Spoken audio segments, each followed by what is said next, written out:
34-year-old Eliza Fletcher was a kindergarten teacher and a married mother of 2 young boys.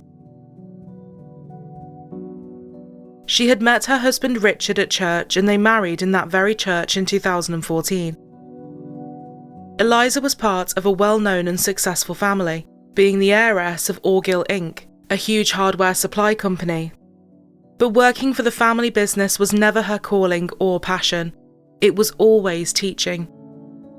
She taught kindergarten at Promise Academy in Nashville and also coached some of the kids in sports. She then moved to St. Mary's Episcopal School in Memphis, which is recognised as one of the best all-girls schools in Tennessee. Eliza adored her job and her class, and you can really feel her nurturing and warm energy in this video of her singing to her students. Let's see if you can join in with me. We're gonna sing This Little Light of Mine, okay? Ready? This little light of mine, I'm gonna let it shine. Hide it under a bushel, no. Miss you girls. Now you need to let the light shine at your house, and I will see you later. But wait, 1 second. I heard somebody that you might want to meet. Janie, come here, girl. Come here, Janie. Come here, Janie. Hey, look, girls. This is Janie.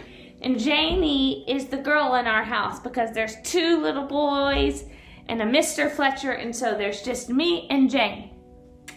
And I miss all of you girls so much.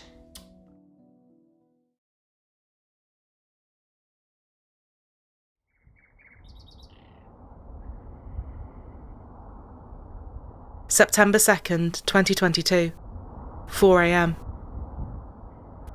While most were still sleeping, Eliza was getting ready for an early morning jog near the University of Memphis campus.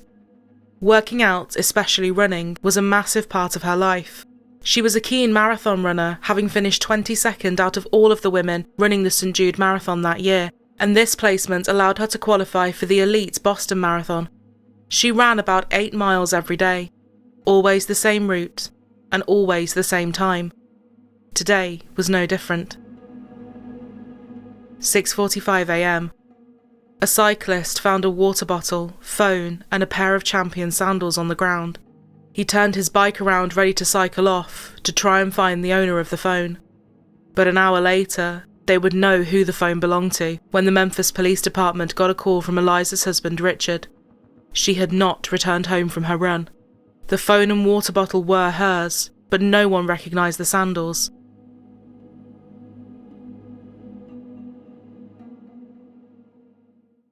Police quickly got hold of the surveillance footage from the area, and Eliza could be seen running her usual route, wearing a pink sports top and blue purpley Lululemon shorts. As they tracked her through the streets, things instantly got more disturbing. A dark GMC Terrain that had been driving around the area for about half an hour suddenly pulled over and waited for a moment at the side of the road. When Eliza ran past, a man jumped out, charged towards her, and dragged her inside. The vehicle remained stationary for 4 minutes before speeding off. Nothing could be made out about the suspect. The footage wasn't great. It was still very dark outside, and everything had happened so quickly. They could see that one of the lights on the car appeared to be damaged. Between this and the other cameras, they also got a partial number plate. The sandals clearly belonged to the suspect. They were sent off for testing.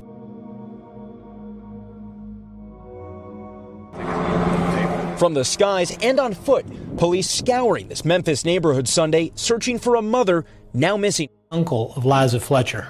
On behalf of Liza's family, her husband Richie, her children, her mom Adele, her father Beasley, her brother Gil, and all the members of her family, we want to make a brief statement. We want to start by thanking everyone for their prayers and outpouring of support. Liza has touched the hearts of many people, and it shows.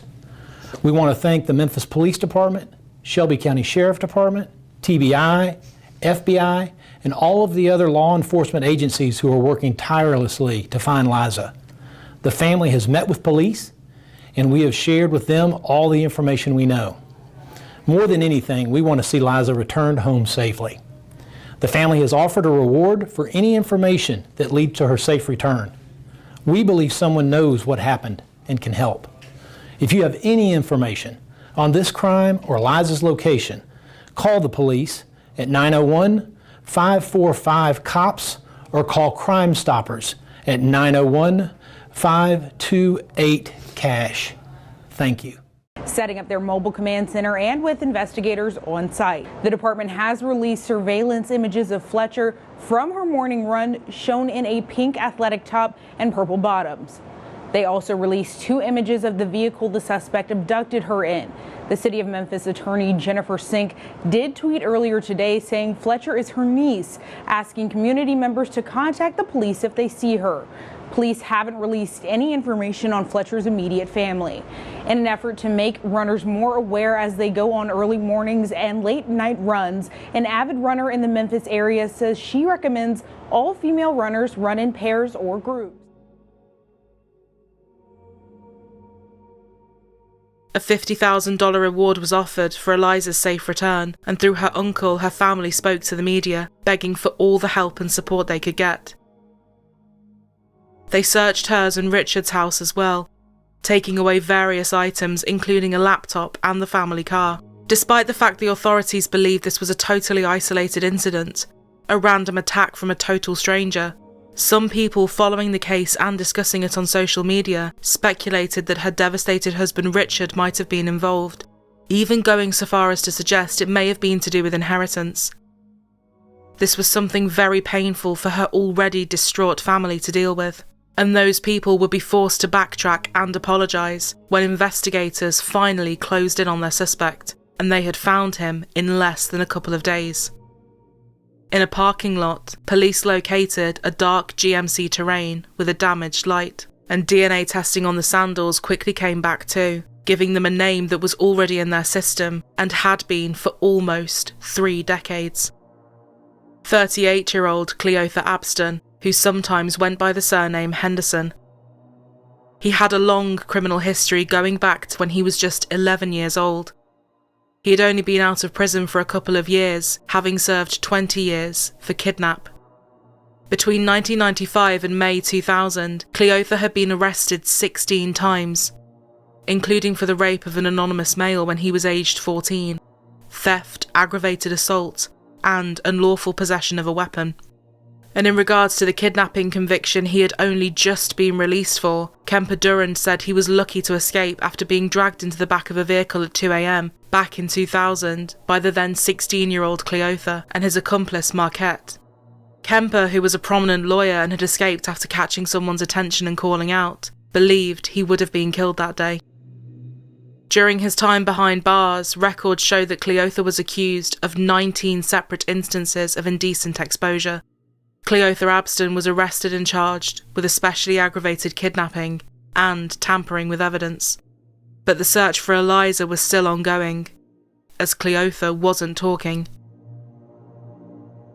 Levon, it's been a long day, not only for the family, but of course authorities and everyone praying for Eliza Fletcher's safe return. Now, this just in, we do know that a bond has been now set for the suspect in this case, Cleotha Abston. That's at $500,000. This is just day 3 in the search for missing kindergartner teacher Eliza Fletcher. Memphis police and other agencies soon had help from the FBI and started trying to link Cleotha to Eliza by cross-referencing their phone data. And 4 days after she went missing, about 7 miles from where she was last seen. Tonight, Memphis police say they have discovered a body. Yesterday evening, September 5th, at approximately 5:07 p.m., the Memphis Police Department and other law enforcement partners discovered the remains of a human body, in the rear of a vacant duplex apartment at the 1600 block of Victor Street. Further forensic investigation by the MPD traffic unit positively identified the body was, in fact, Eliza Fletcher. Eliza's beaten body was found behind an abandoned house in a wooded area. She had been shot in the head, had jaw fractures, and injuries to her legs. They also found her running shorts discarded in a bag nearby. The toxicology report noted that there was fentanyl in her system, but it did not say how long the fentanyl had been in her body, nor did it say if she had been sexually assaulted. But no sources suggested Eliza took drugs at all, and police believed she had been sexually assaulted whilst the vehicle was stationary. His phone had been right in the area where Eliza had been snatched from, and he had been seen driving around the area her body was later found in. Cleotha had been spotted by neighbours cleaning the inside of his car with floor cleaner, and his brother Mario said he found him washing his clothes in the sink in the hours after her abduction. While the outcome of this investigation is not what we hoped for, we are nonetheless pleased to remove this dangerous predator off the streets of Memphis. First-degree murder was added to Cleotha's list of charges, as well as additional charges of identity theft, theft of property under $1,000, and fraudulent use of a credit card. His brother Mario was also arrested on separate charges: possession of a controlled substance with the intent to manufacture and sell fentanyl, possession of a controlled substance with the intent to manufacture and sell heroin, and possession of a firearm during the commission of a dangerous felony.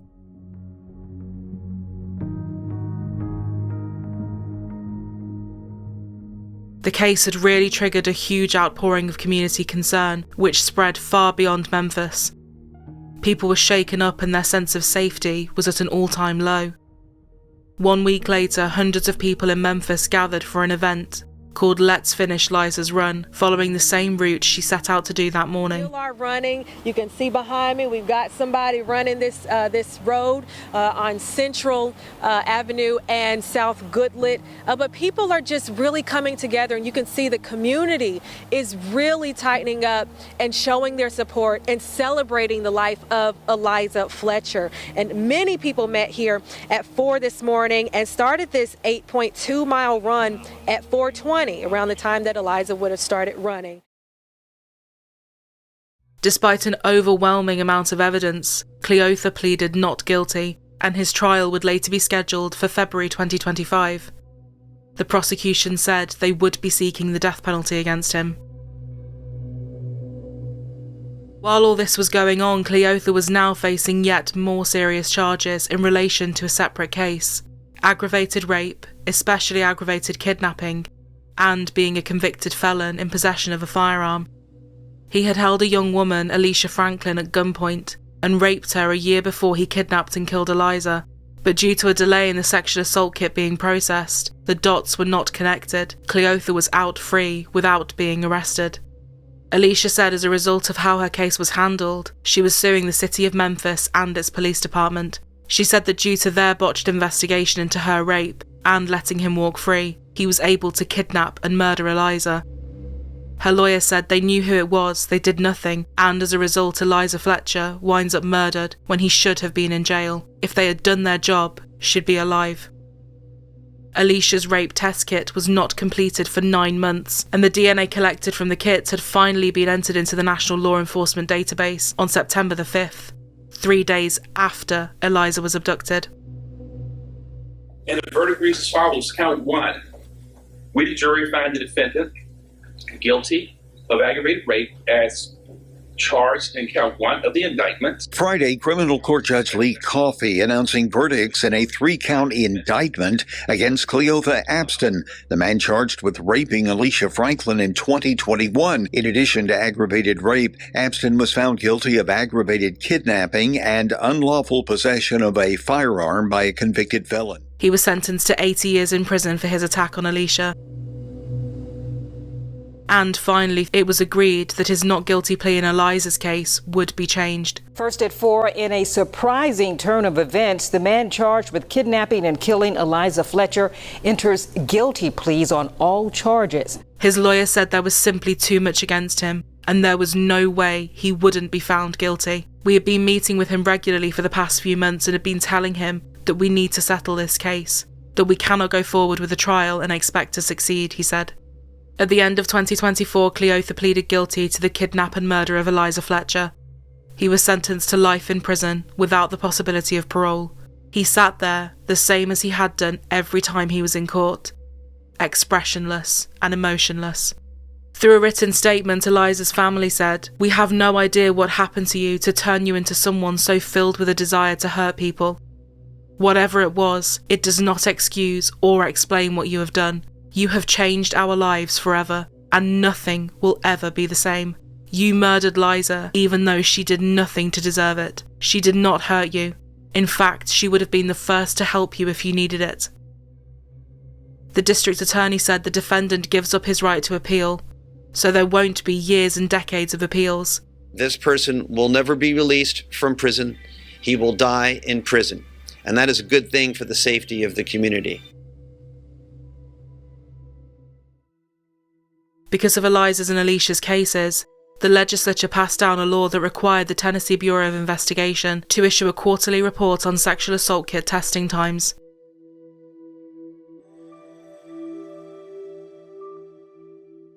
What happened to Eliza Fletcher is the stuff of nightmares. The same can also be said for everyone that was affected by the crimes of Cleotha Abston. And this case is a frightening example of how much can happen when things slip through the cracks. And given his lengthy list of awful crimes, it's probably safe to say he had no intention of stopping.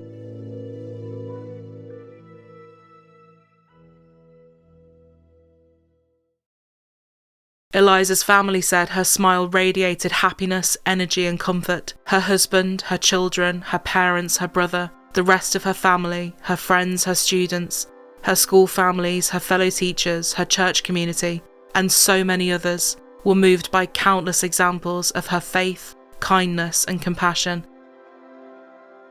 She meant so many things to so many people, and everyone's lives feel a little less bright now. Shine all over St. Mary's School. I'm gonna let it shine, let it shine, let it shine, let it shine.